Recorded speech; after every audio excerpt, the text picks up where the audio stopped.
to get your one-liners and zingers off before we actually start the show. I did not know, first of all, Dr. Doom, I did not know he spoke with his hands that much. He was like, look at me. He's like, this is what you have created. And when he FaceTimed him, What? He Skyped the dude and he was like, hi. He said hello, like opened up with hello. Hi, it's good to see me. well, everything he says like, I built a laser and it's going to blow up New York. Have a good day. And real quick, Hey Reed, you guys are totally fucked. yeah, and I wasn't sure, was he asking Reed to save him in the end, or was he saying, you can never save him? Like, I was like, It's classic self-pity. Yeah, Doom. it's like, it's for me, and then mocks him for trying to help him out. Yeah. I think the way that Doom is in the comics, at least, everybody loves him in Latveria. I mean, Mordor in this movie. Yeah, right. Like nobody like you ask somebody in Latveria like what's it like working or living under Doom's reign, right? They'll be like, we've got universal health care. The robots pretty much take out all the garbage right on time, you know. And Doom's like, he's like the best leader to his people. And then like his side hustle or his hobby, you know, he gets bored. Just makes shit up and tries to kill the world or make Reed's life a living hell. So it's like, yeah, they kind of sum that up in this movie a little bit, I think. Jokes aside, I think the movie stealing moment was, Ben, I love you. Just feeling the dude's face once. I was going to say, Strong love. just Doom's dad jokes for me. Oh, man. It's good to see me. Did you hear him say that? Yeah. And they were attacking he was like flexing while they're shooting bullets. Oh, yeah. Like, that's something a rich guy would do. Like, I'm coming to New York. And what are you going to do? I'm going to break up a homeless meeting. Like, what? You have nothing else to do? They're in the Baxter building. Go get them. Not yet.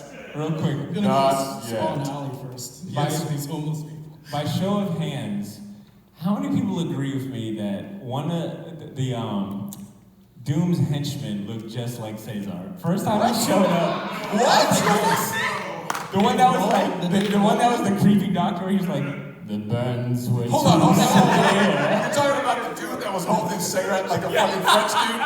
Like he was like, That was amazing. That's Dave Grohl. yeah, he looked like Dave Grohl. Oh, he's singing the Foo Fighters. That was, pre-Foo Fighters. Or pre, I don't know. I forgot all about that. You know, I think I told a few of you guys that Blythe had planned to come out, but I watched the movie yesterday, and she ended up watching the first 5 minutes, and she was like, "Yeah, I think it's gonna be a work night for me tonight." Right? Good luck, Kevin. You don't need me to be there, do you? Drew, you're like awfully silent. Like, is this? I mean, are He's you in shock. He's in shock, the poor How guy. good the movie was. Look at him. Did you guys notice that, like, Reed's every scene later on, like, his sideburns just got predominantly, like, wider and wider? The inconsistency He's in the getting angel older. wing. He's No, aging. and I cannot tell if he was like. I mean, Was that chest hair or was it a dark shirt? Because, like, at one point, like, he's wearing, like, this Hawaiian shirt, and I was just like, yo, the camera was so bad. I was just like, what? This is the hairiest Oh, stretchy from man. the camera stuff, I read that when they were filming the movie, they didn't have a monitor. The directors didn't have a monitor, so they're just filming it. It's like, guess that'll work. They didn't have it in the budget. I just wasn't sure if Reed was basically like empathetic towards Ben, because at one point he was like, "And Ben, you always saw things with your muscles when your brain could have done it, you big dummy." Yeah, you dumbass. Oh, thanks. Stay in a rock forever. That makes me feel real good.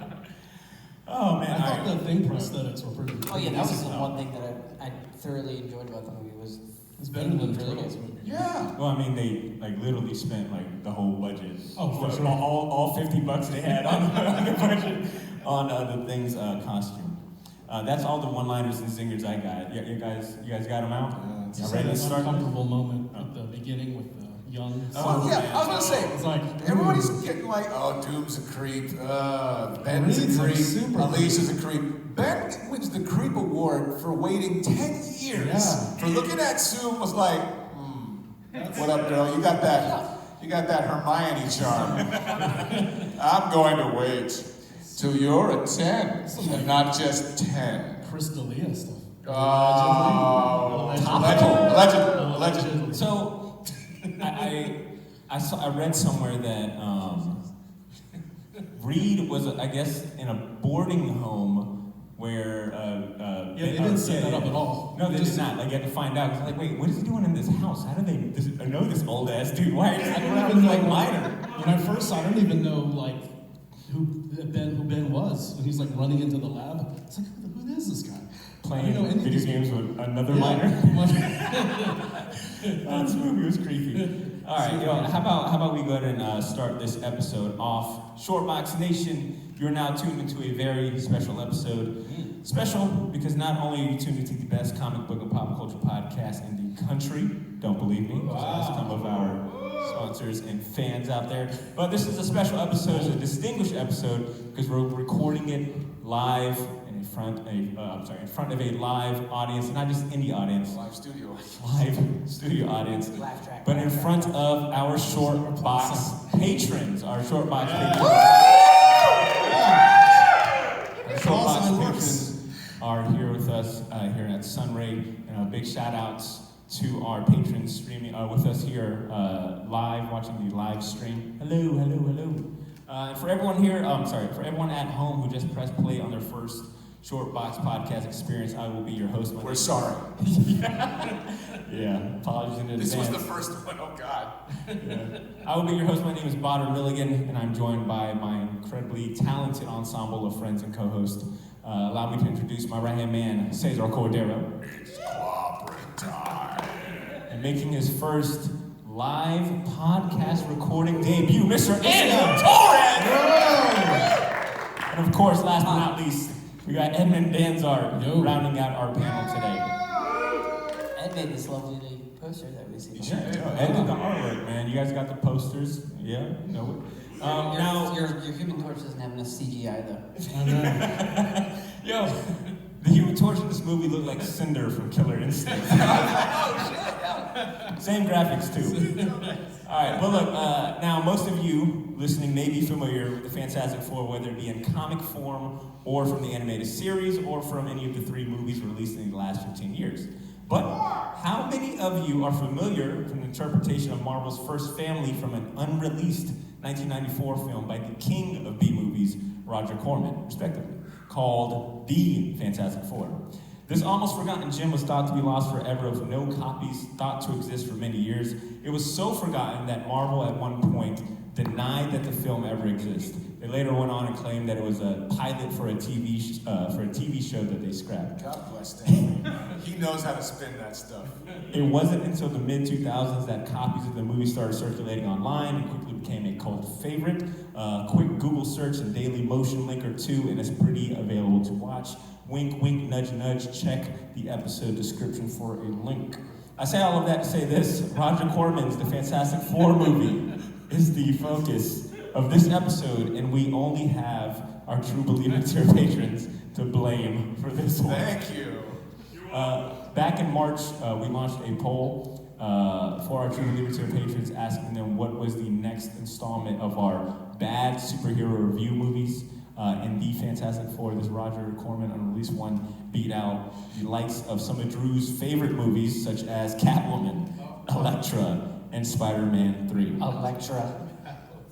I'll stand by Spider-Man 3. I'm starting to ask, like, why don't we just pick, like, you know, a good movie to watch and review? But our patrons kind of enjoy our misery. I say all of that and turn to you gentlemen who have just finished watching this movie.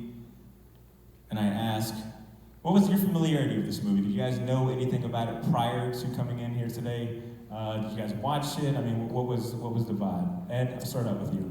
I've seen it, I've heard it, just rumors about it, and if you go to conventions, you always see it on like a vendor's table, and you're just like, this is cheap and weird. Let's move on.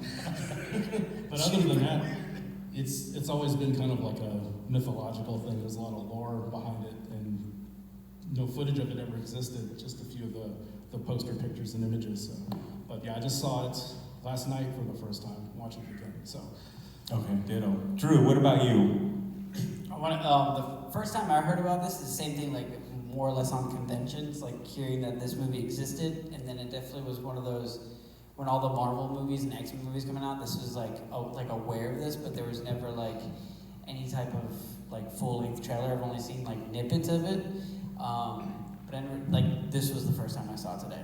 Okay. See, what about you? So Drop that old man knowledge. I was going to say I'm old enough to remember on a VHS tape. I don't remember what movie it was, but I saw the trailer for it, and I nearly creamed my jeans. The first time I was like, "What?" Because of course it's a trailer, so they're only going to show you the stuff that they spent the most money on. So as far as I knew, I saw Doctor Doom in the best lighting there was with the costume. I was like, "Hey, it does look like Doctor Doom." And then they showed the thing going, it's clobber time. I'm like, he said the thing. The thing said the thing. and then, you know, they said, coming soon next summer. And I'm like, it never came next summer. Like, it was never released. And then, like Ed, I went to, you know, I was old enough to go to like conventions and stuff. I would see the vendors and I'd say, no, that can't be it. That can't be it. I made that up. I made that up in my, that's a memory I made up. They never made a Fantastic Four movie in the 90s. It's ridiculous. And then they wanted to charge me $500 for a bootleg copy of it. So it was like, nah. My dad used to have a bunch of like just bootleg movies. I mean, He's from Jersey, right? Yeah, exactly. Okay. So it was like easy for him to get. Oh, your dad had to know about this. He's Yeah. a huge Well, here's the thing, he was telling me about it, but I thought it was just another bootleg movie he had or something. Like, nah, Dad, this ain't real. And then, of course, Marvel was denying it so vehemently, like, early on. It wasn't until it wasn't until recently. I think I might have been at a convention and seen it, and I was like, wow, they do exist. So that's kind of my familiarity. And same thing with, like Ed, I ended up watching it yesterday. So it's definitely been... this will probably be the last time I ever utter this movie's name after tonight, but Can I have it? It was funny. So, moving on, as longtime comic collectors and readers, what's your personal relationship or feelings when it comes to the Fantastic Four franchise? I mean, have you guys been longtime fans of the team? Have you guys ever collected any of the series? Fans of the previous movies or animated series? Drew, you're nodding your head. I was saying, no, I come from a very Puerto Rican dysfunctional family, so I You didn't guys- need to read anything else about a dysfunctional family. I was like, no, I'm good. And then I came up with the edge where it's like, they weren't cool to me. Like I didn't care. I wanted to learn more about Spider-Man and X-Men and Hulk. Like, the Fantastic Four to me were just like, it was like, They're like more. the old-fashioned Yeah, superheroes. so Yeah. I was never like, oh, let me just hop on this. It wasn't until, like, obviously Hickman, when he came in, and they started, like, I remember going to the shop, and then a lot of people were saying, hey, oh, this is a good series, this is good. I'm like, nah. But then I went back, and I was like, oh, yeah, this is actually really good. And then when Mark Millar was getting a lot of hype for all the comic books he did, him and Brian Hitch did a Fantastic Four that, like, I absolutely, like, was obsessed with, and then went back and read it, and I changed my mind. Okay. See, what about you? Well, prior to this Fantastic Four relationship, what did you think about the team? I mean, they're Marvel's first family, so you kind of have to like them if you're a fan of Marvel, at least for historic reasons. So, like Drew, I also come from a crazy Puerto Rican family, and Spider-Man was my jam growing up. Like, I literally became a photojournalist in the military, and I ended up becoming Peter Parker. You got bit by a spider? I did. You don't want to know what happened. Things got necrotic, buddy. No, so I was like, I don't really got time for them. And as I got older and started getting more into comics and realizing, like, how venerated they were as an art form, and how people like Jack Kirby and Stan Lee, the architects of the Marvel Universe, I invested time into them. And as I did, I was like, man, a lot of the characters I like in Marvel wouldn't exist if Fantastic Four book didn't exist. Like Black Panther, Namor, Namor was before that, but Doctor Doom, Silver Surfer, Galactus, Mephisto, like all these people, you're like, what? Like, you don't even think about how they all kind of came out of this wacky book. Like, it's so weird. It's ridiculous. It would be like if Hellboy came out in the 60s. Like, that's what Fantastic Four was. So as I got into it, I just was like, all right, yeah, I dig him. And when Hickman did Secret Wars, probably the best Fantastic Four story I've ever read, hands down. Yeah, well said. I will back you up on that. Ed, what about you? Yeah, pretty much the only thing outside of anything new besides the Secret Wars stuff, I just kind of studied the Kirby, Stan Lee stuff, because that's kind of, if you're into comics, you kind of like, you have to almost, you're kind of obligated to recognize the impact that this comics had. But yeah, it wasn't like, like Drew said, they were kind of like the old-fashioned heroes for me, so I wasn't really into them as much outside of just respecting them as a historical, historical thing to study. But yeah, this pretty much the Kirby Lee stuff is the stuff that I'm more familiar with. I haven't really messed with the contemporary stuff. Yeah, Fantastic Four, I mean, as you guys know, it was my dad, the Marvel OG's, I mean, it's probably his favorite comic book franchise, period. So he always had a lot of the older stuff, and quite frankly, a lot of the stuff, period. And it just never caught my attention. It wasn't as cool as Spider-Man, it wasn't as cool as Spawn or edgy as some of the other comic books I was reading. I felt it was just very slow-paced, very heavy on the science, and at the time I just could care less about science. It was my least favorite subject. So it just never really resonated with me. And plus there's so many big words. I'm like, oh, I just want the pictures. I remember one time I did bring a Fantastic Four comic book to school to trade with a buddy, and man, he clowned me. He was like, yo, don't ever bring some old school shit like this. Like, there's not enough action, there's too many words. Like, yo, you need to bring and I think it was like an image, I mean, it was like a Spawn book. He was like, yo, this is the books that like, bring to like trade. Yo, bring some Youngblood. Some Wetworks. I want to hear some Malibu comics. but they're in a healthy relationship. They're married, So it wasn't. I mean, kind of. I think we've always championed like Jonathan Hickman and what he did for like Fantastic Four and kind of bringing life into them. I want to move on to the movie, and I don't want to start positive because there's plenty for us to kind of clown on. But some of your favorite moments in this movie, or aspects that really kind of stood out to you guys. Ed, I'll start out with you. What are some of your favorite parts of this movie? Oh man, put me on the spot. I really I think as far as the Fantastic Four movies that we have been exposed to, this is probably the closest to the comic than any other movie.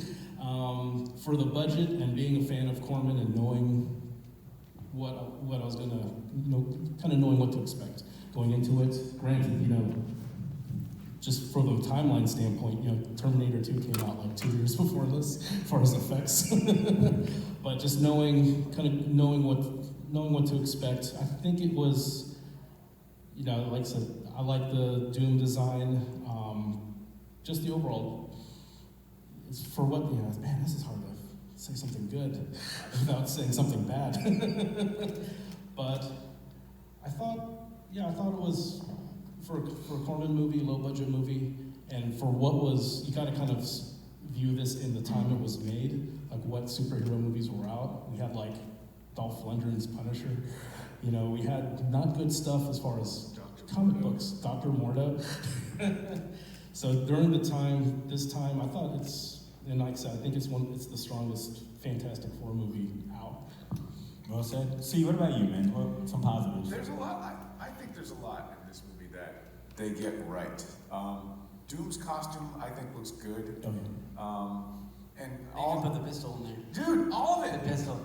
Like straight, he was like, zoop, like when he pulled that up, I was like, oh my gosh, that's like 60s Doom. There he is, right there. I think I heard Bobo say, "Go ahead, T'Challa," when you busted out the claws. I mean, there was a lot. Like, keep in mind, this movie wasn't meant to be released. It was created so that way they could How hold on to it. horrible is that? Can you imagine? The fact that hurt me when I found out about that. The fact that they said they made this movie. You can tell they put like some acting. They put their, like you said, their heart and soul and just to be like, no, that you were paid to basically make the Argo version of that movie. You know what I'm talking about? Fantastic Four is the Argo version of that movie they made to get those guys off of it. Like, I was like, dude, that's awesome. So you're saying they're heroes? Definitely. Oh, man. Like, that's what I thought. Yeah, the actors, if you look them up, they're all like working actors. Like they get work, you know. They didn't come and they didn't slouch. They were given a really bad script, and they made it work. Like you can't get mad at the costumes because the costumes look just like they do in the comics. Like if you got a problem with that, then I don't know what to say. Like don't pick up the comic because it's just as corny. I like that. The thing is the animatronics surrounding the costume is really good. I like it better than the new one. Yeah. Like, no disrespect to Michael Chiklis or the actor that portrayed him in the new ones, but I like the way it looks, and I don't know. There's a lot of good things visually going on, and everything else that didn't work was chalked up to script and lack of money. Yeah, well said. Drew, I know that 2015's Josh Trank Fantastic Four movie is still your favorite. I mean, No, it's only my favorite when a child explains to me what they saw. Because then, it's just that movie.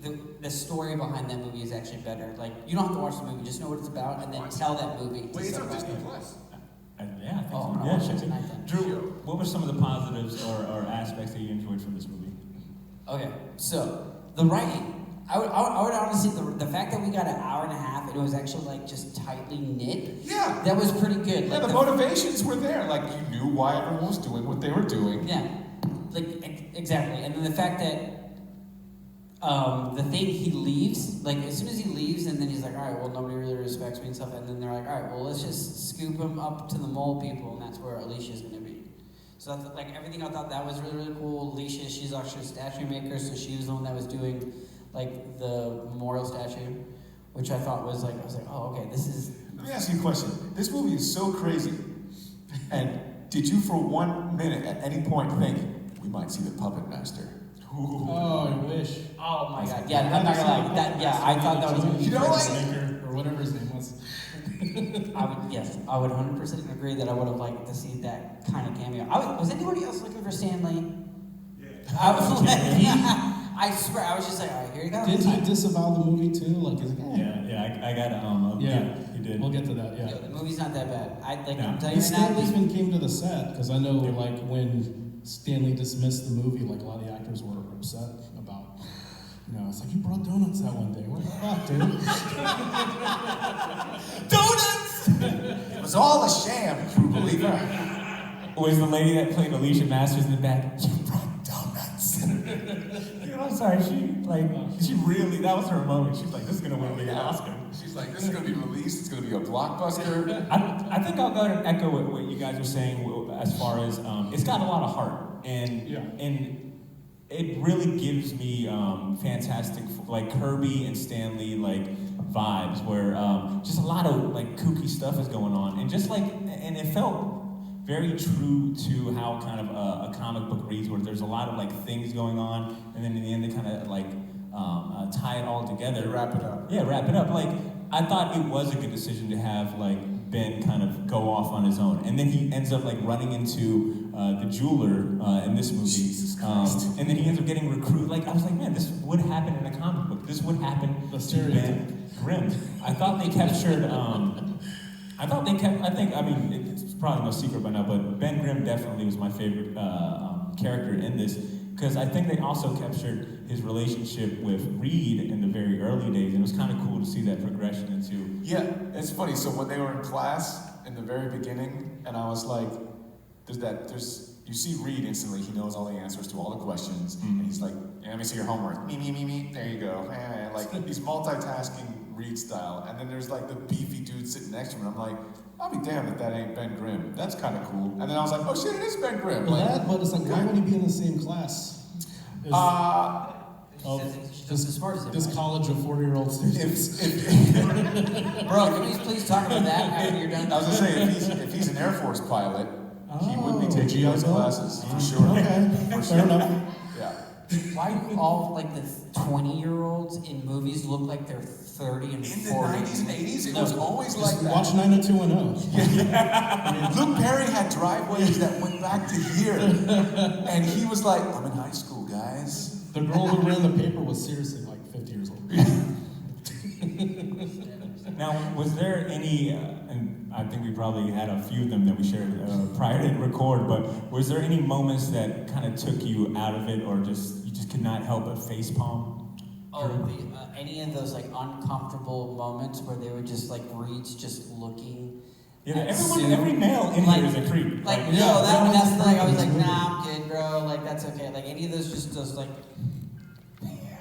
Not every male. Well, outside of Ben, yeah. No, you're talking No, about Ben's Johnny. good. We're talking about Johnny, though. Johnny's like borderline special man. needs. I thought- Like he needs a helmet, I I thought think. Johnny was the weakest because they just really leaned in on him being a moron. Head. Yeah, no, well, more so a moron. I guess for me, Johnny's always been like Dennis the Menace, like kind of Calvin and Hobbes. You're assuming the script was written to be released for public consumption. True. This is under the assumption that some guy gave a crap. I mean, when Johnny, because it's like, all right, Johnny lights his hand on fire prior, when they crash land, but then acts like he's never done it when he lights his hand on fire with the doctor. yeah, see, I thought he was going to make a joke out of it. Like, Yeah, and he's like, and then flick him off or something. I'm like, you fucking moron. Like, Oh, Johnny. Poor Johnny. That fight scene where it's like, let's not film a fight scene today, guys, and they just spin the swing around. That is gold. Pure gold. And was there any moments where you just could not run with it or My laugh? thing is like, besides the first meeting of Sue and Reed, that was really super creepy. Just the like Dr. Doom's just muffled dialogue, because I read a little bit about it, and the actor wanted to do some ADR so that you could actually understand what the hell he was saying. Because you could tell he is really hamming it up. Shit out of Yeah, it, like sure. Darth Vader. And Darth Vader. he said, I remember reading, he said he would even go back and do it now for free if they re-release this movie. Wow. That's sad. So, yeah, He's got a lot of time on we need to it. get down that convention circuit, guys. He would make a killing. Oh, you would? See, what about you? Anything that you just like, ugh? So, yes, and the was kind of to the movie's credit. So when Alicia is alone in her apartment, and those creeps break in and they basically kidnap a blind woman, but not before they like torment her first. She can't see. Like I was like, that would be a good scene in a movie to show instantly those guys were douches. That is someone that's in danger that needs saving. Like, but no one was there to save her. Yeah, well, if this was supposed to be Mole Man and like originally written as Like Mole little Man, moloids running yeah, there. that would make sense for them making like, just Right. fucking grab her, guys. Right. What are you guys doing? Yeah, I think it created a genuine tension, right? Like, which I think might be, now that I know how the movie is, by accident. Like no, there's no way it worked on purpose. The fingers, that loses effect when you're kidnapping a blind person. Yeah, and it's just creepy. It was so weird and creepy, and I think it was like, oh, those guys. I'm more afraid of those guys than I am of Dr. Doom. Freaking dad joke Doom rolling up in there like, hello, is this thing on? I think I know how to use Zoom, guys, but I don't think the video is hello. I think Ed, I think I had heard you mention it briefly before we hit record, but was it me or were they playing the same score? Yeah. Every scene. Oh, yeah. Jurassic Park And vibes. it wasn't. Yeah. It was a Jurassic Park. They stole Jurassic Park vibes. It was score. like the whole time. Every time the park's about to open. Yeah. Now, mind you, there was some scores where I was like, oh, this is kind of cool. Like Dr. Doom's score was pretty menacing. I like For the budget, Oh yeah. a guy with a no licensed Casio. music. Yeah, it's a guy with a Casio, and he's just like, buddy, we're gonna need you to make magic here. We are gonna need you to spit gold out of the straw. Just keep reading. Rumpelstiltskin's on my Not back. one licensed song in this movie at all. Not even like closing credits. So That's crazy. yeah. right, gents. I don't think Who it's. edited this movie? I want to know who went into the Like trouble to genius. edit this movie. Just to be like, all right, I did it. All right, yeah, we're not releasing it. Yo, I imagine. missed my kid's fucking birthday. Like, Sleepless nights. I told my mom. I told my mom. My marriage Oh, fell by the way, this apart. isn't coming out. I want to find the editor and just give him, all right, Josh's Train's Fantastic Four movie. I want to give him the first Star Wars movie. I want to give him the Something Force like a Snyder Awakens. cut, I'll except make for that this basically guy. just like, yo, cut all the movies, make them better. So I don't think it's a stretch to say I that saw what you the did there. last. Oh, that's a Mr. Fantastic come on, joke. You know, a little light work. Yeah, I mean, you know, Bring stay me on. on. I said stretch. Now stare into Cesar's eyes.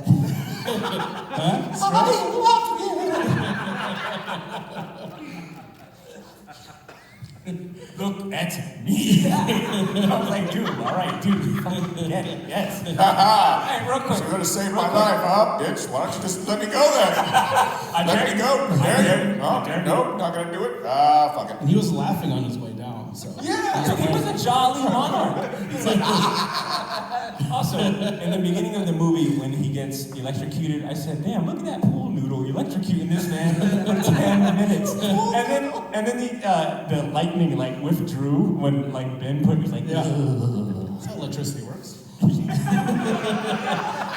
Also, I'm sorry, now we're getting back to our singers. Where the Human Torch punched the laser and then came back from outer space. I was like, He was like there's on no a fountain oxygen in at space. first where he's He like had enough spinning time, around. like to do a victory lap around the earth. His family was in danger still. How did he Alright. know that he can fly? Like, at what point did Slow he just laser. go like, flame on? Yeah, he And he just wasn't screaming like a bitch on that. You know? All right, but I don't Because think movie. I think it's safe to say that the last 3 Fantastic Four movies that we've gotten in the last 15 years have not been the best received. I think among the comic book community, they just aren't really good movies. I don't know too many people personally that enjoy them. So I want to ask you guys, do you think at this point the Fantastic Four property is worth doing a reboot? I mean, are they Yes. do they translate Yes. to the big screen? Yes. You hear me? that's a big Yes. part of the Marvel universe that they Yes. haven't touched yet. So Make it in the 60s, dude. Dude, Disney can do Do a a period family piece. superhero. Who's gonna do a better job than Disney? Doing Yeah. a family. I would say do like a, and I know we've probably talked about this, but doing like a kind of like a Johnny Quest like episodic show. For You sure. know, that'd be great. Yeah. Or just do Johnny Quest. Drew, what about you? Do you still want to see the Fantastic? Oh yeah, definitely. What's the homeboy's name that did the Krasinski?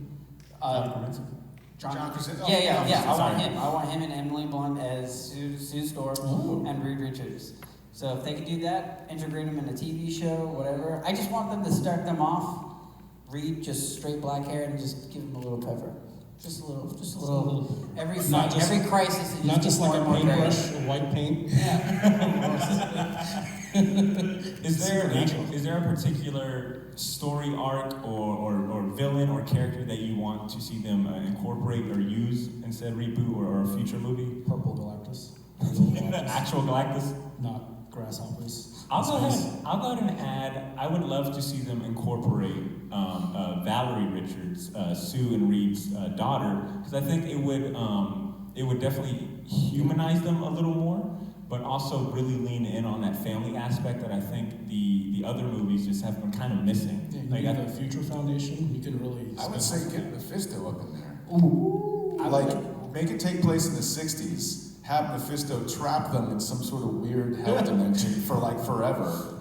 And then Doctor Strange will rescue them, right? There we go. Now we have them in you're contemporary giving too much modern of the day. sauce. You're giving You too know much what of I'm the saying? sauce. No, I'm sorry. Your mic's Moved it there. out. I'm just saying. No, that's good. That's Like good. when they fight for Doom's mother's soul, he just kind of Yeah. catches. So, I don't know. Again, they got the character right. Doom is a scientist, right? But you saw him like take out the little necklace, kiss it, put it back. He's also like half magician, according to the comics. Like he's a Yeah. wizard. Like he fucks with the His mother was a supernatural. witch, so Right. he has like magic. He and knows about that. science. So like you want to get mad at like this movie is god awful. As a film, it's god awful.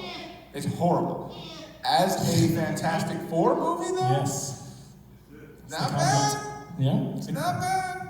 I think this FF movie, I've had the most fun in. I think about the other ones, and because they took themselves very serious, I just got to judge them serious. But this one, man, I was like, damn, I love the campiness. This is kind of embodies the spirit of what I imagine reading Fantastic Four in the mid '60s was when Kirby and Stan and Jack were writing. You were right the first time. Jack and Jack. Yeah. Writing it and drawing it. All right, gents, I want to go ahead and, like we normally do on our live shows, invite some audience members up to do some trivia and win a prize. So I am asking for two brave individuals who would like to come up. Yes! Nothing says bravery like Tom Pandage coming It's Fantastic Four trivia, a little bit of the comic books, a little of the movie. Come on up, we'll keep it lighthearted, and there's a prize for you guys. So I see Tom. All right, Bobo, you coming or what? Bobo's coming on. All right. Okay. Let's see. So I got my answers right here. If you guys want to come over here, so the patrons at home can see you guys. How many are in the Fantastic Four? All right. He's not wrong. You're not wrong. So I got 7 questions, and a bonus one. Way more than 4. And it'll just be best of 7. Here, let me state that for you.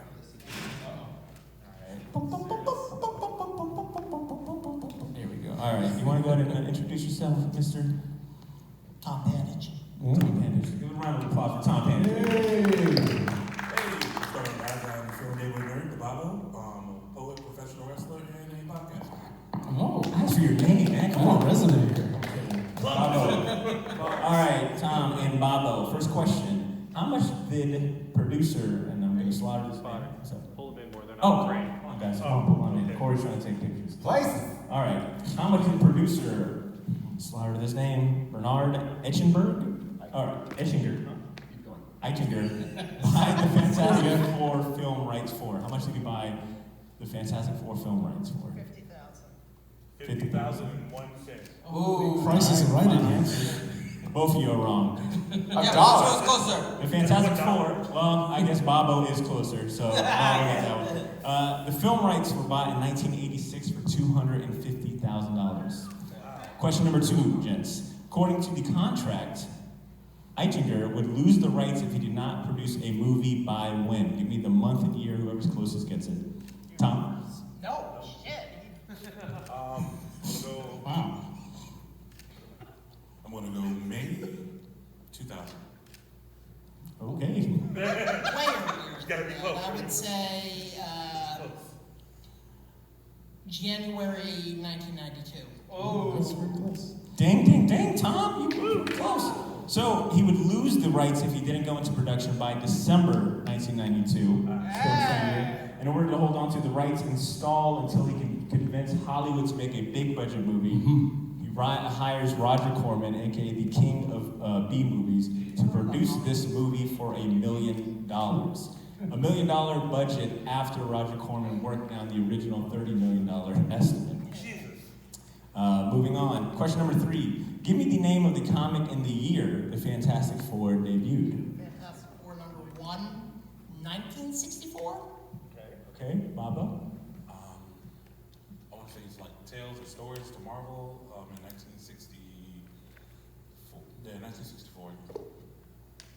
Tom Pandage, ladies and gents. Fantastic Four number 1 debuted in November 1961 by Stan Lee and Jack Kirby. And as Ed had mentioned, Stan Lee has gone on to say in regards to this movie that the entire production was a sham. It was never supposed to be released by any human beings. That was in LA Magazine. Question number 4. How much did Eichinger reportedly pay Corman to stand down and not release the movie?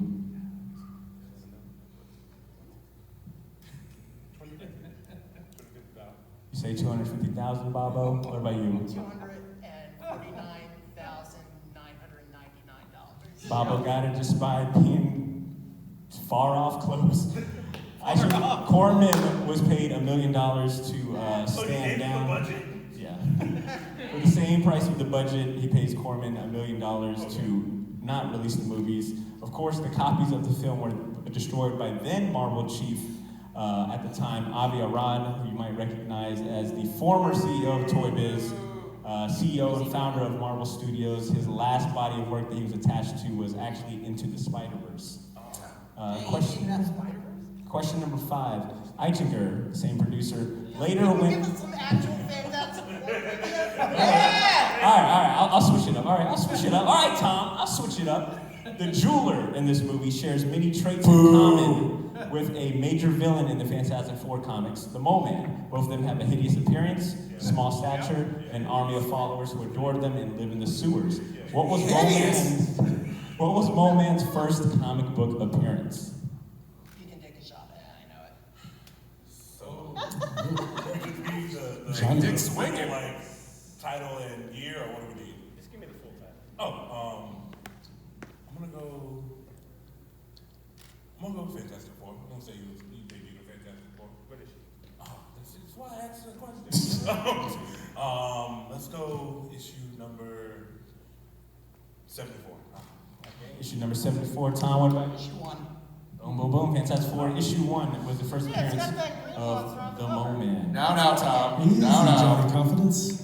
All right, last question, and I think at this moment, Tom leads by 1. So, Baba, you gotta get this right to tie Come on, up. man. All right. Had this movie originally released, or released as originally planned in 1994, it would have been among the other handful of superhero and comic book-based movies in theaters that year. Give me 1 or 2 of those movies. 2 wins. Superhero or comic book movies that were in theaters in 1994 that this movie would have been among.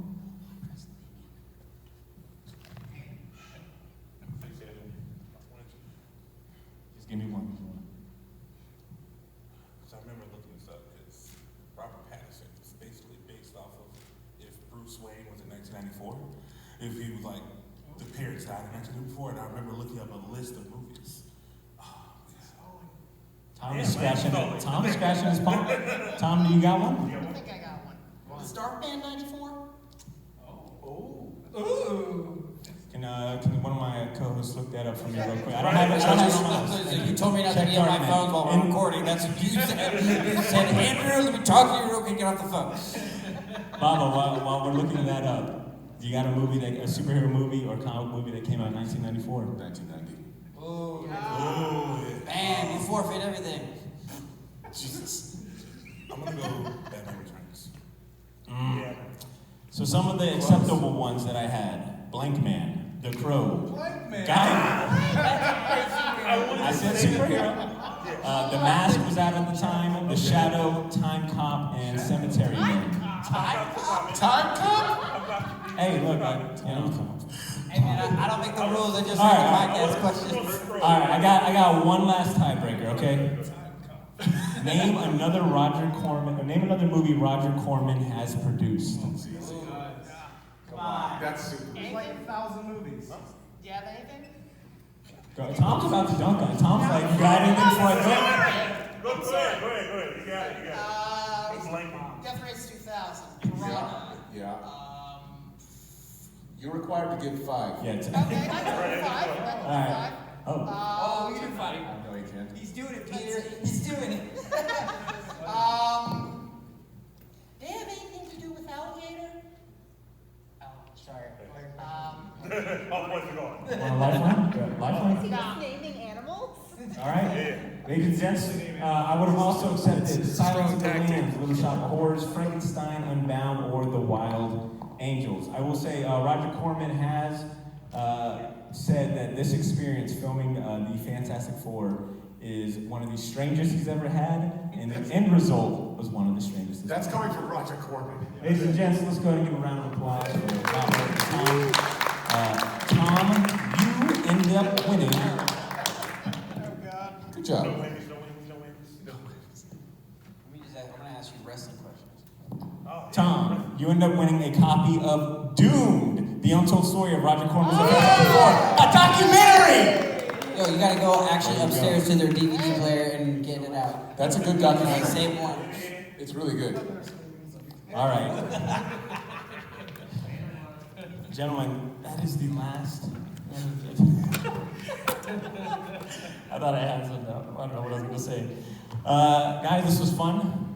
Shortbox patrons, audience members, thank you guys so much for coming out. C, Ed, Drew, you guys got any closing? Thank you.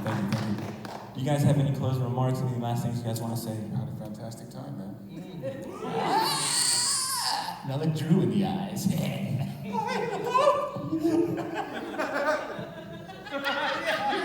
Dude, I thought about you when they started doing that to the faces. It was like, there you are, Peter. I